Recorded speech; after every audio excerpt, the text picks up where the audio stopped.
Hello again, it's Dave from Chaos, and I'm back for the Q1 Veras feature update. I'll cover all the big features released between Veras 3.1 and 4.0, starting with Render Engine 7 that's powered by Google's Nano Banana.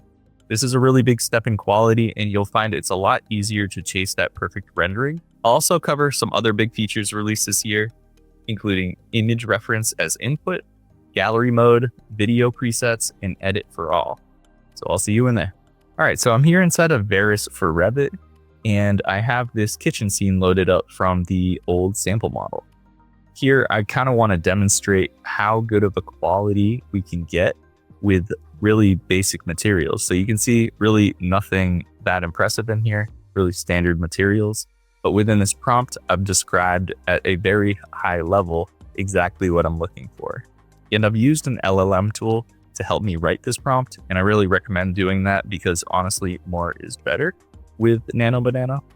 But here you can see I have Render Engine 7 selected, and when you do that, you'll get a more simplified interface. Here we can define what we want for an aspect ratio, and then the quality. So here for resolution, we have 1K, 2K, and 4K, and just keep in mind that at 4K, you do consume more credits. But I'll go ahead and just send through some renderings, and you'll see the quality.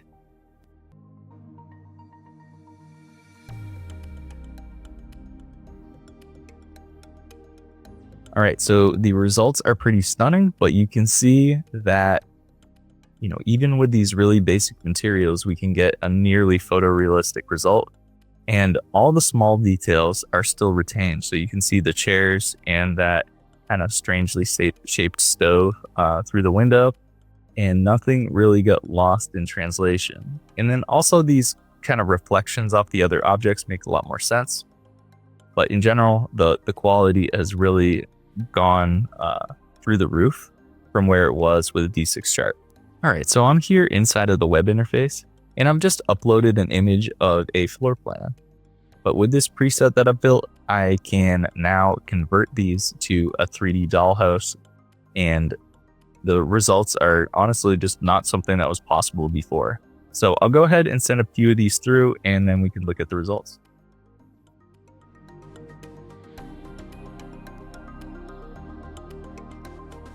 And if we bounce back to the floor plan, you'll see that the retention and the accuracy of the model is very strong. You'll notice that the furniture is all in the same place. But this is just kind of a new feature, something that wasn't really possible until Nano Banana and Render Engine 7. Now I've loaded up a model in SketchUp and framed up this view, and you'll see that I have a handful of assets, but it's a pretty barren view. There isn't a whole lot of entourage to bring realism to the view. So that's what I've done with this prompt. I've just described that I want it to be a real photo, preserve the materials, and then include details like people and entourage. So let's go ahead and send through some renderings. And again, this is kind of a new workflow, things that just will not work on render engines older than 7, and something that came with our integration with Nano Banana. And as I click through some of these results, you'll see here we added a table. It really all makes sense. And this blanket hanging off of the chair. People are in logical places. Dogs even laying on the carpet. But really, the level of detail that you can get with Render Engine 7 is pretty crazy. All right, next I want to cover the Edit tab and how this really changes everything. Not to sound a little ridiculous, but it really changes our approach to editing at a pretty profound way. Here, rather than this being a literal mask, this is just going to be kind of a communication that, this is the area we're talking about.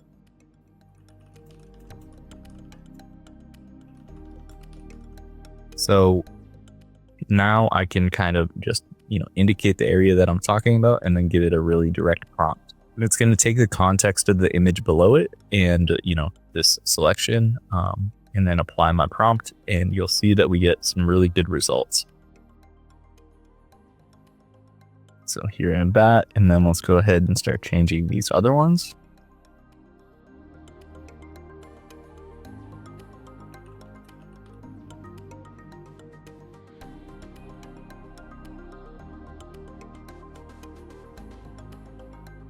And let me get this last one.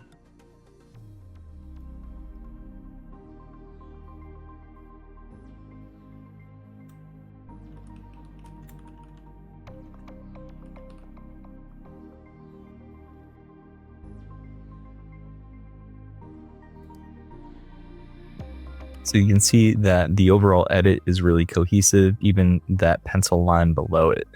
But what we can do to take this kind of to the next level is we can use the sketch tools. Here we have to enable them in experimental features.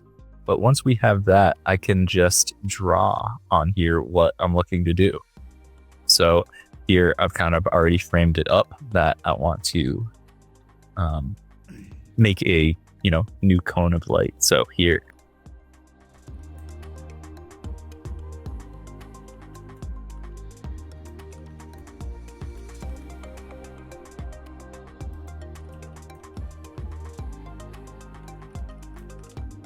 So here I've just kind of said that the blue lines represent a blue cone of light, a blue cone light source on the surface of the paper. So if I go ahead and maybe give it a couple, just so we can see a few results. The big change is that the entire image is replaced. It's not a layering of two images with a mask. It's you taking your prompt and making one new cohesive image. So if I go ahead and turn this off, you'll see that the results are pretty profound. You're getting accurate reflections and shadows. So this will really change how we edit and make the process a lot easier. We also updated the edit tab to be enabled in all versions. So before you'd have to get to a rendered result before you could get in there and start editing. But now we can jump right into this preview image and start to make a selection. And then after I finish the selection, I can just give it a prompt and send it through.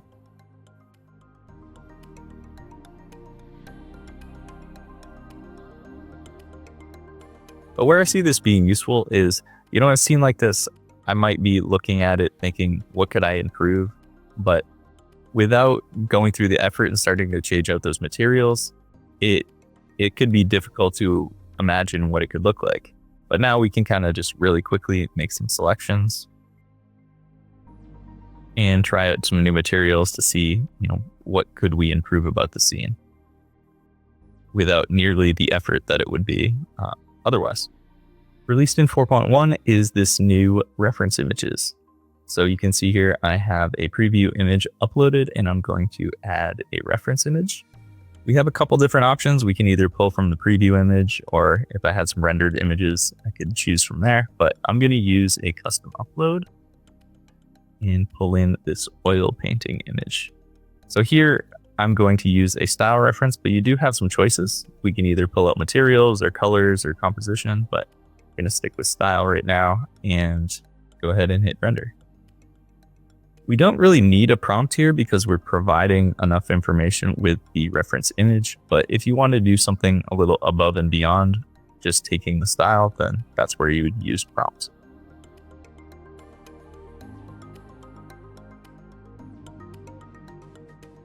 Now it looks pretty good.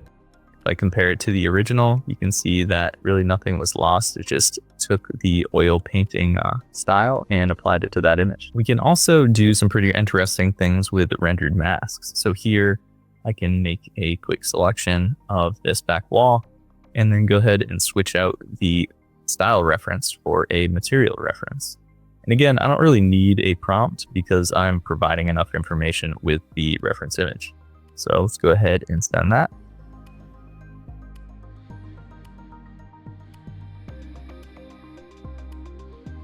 So you can see here that we can get some very specific results. This is a pretty unique pattern, and we got exactly that. We're not limited to a single image either. We can add up to 4. Here I've included 2. One, this comic book for a style reference, and then here a kind of moody photorealistic image for a color reference. And we'll go ahead and combine all 3.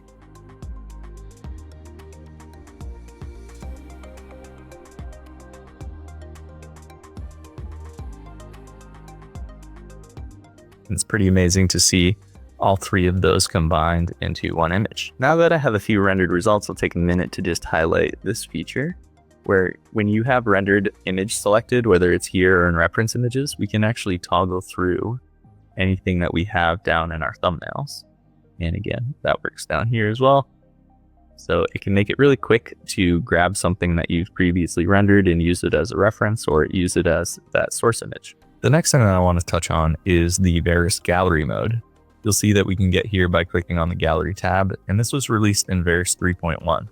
But really, this is going to be kind of an archive of everything that you've worked on. So as I scroll through here, you'll see a history of all the various renderings I've made, and we can organize these by a number of different ways. But here in custom order, I can actually kind of click and drag these things around and put them in whatever order makes sense. But you also have the ability to group by date or newest and oldest, depending on which direction you want to go. But the big thing is that you can restore your work from this location. So say I want to take this and start working on it again, I can click this button here and add it to my workspace.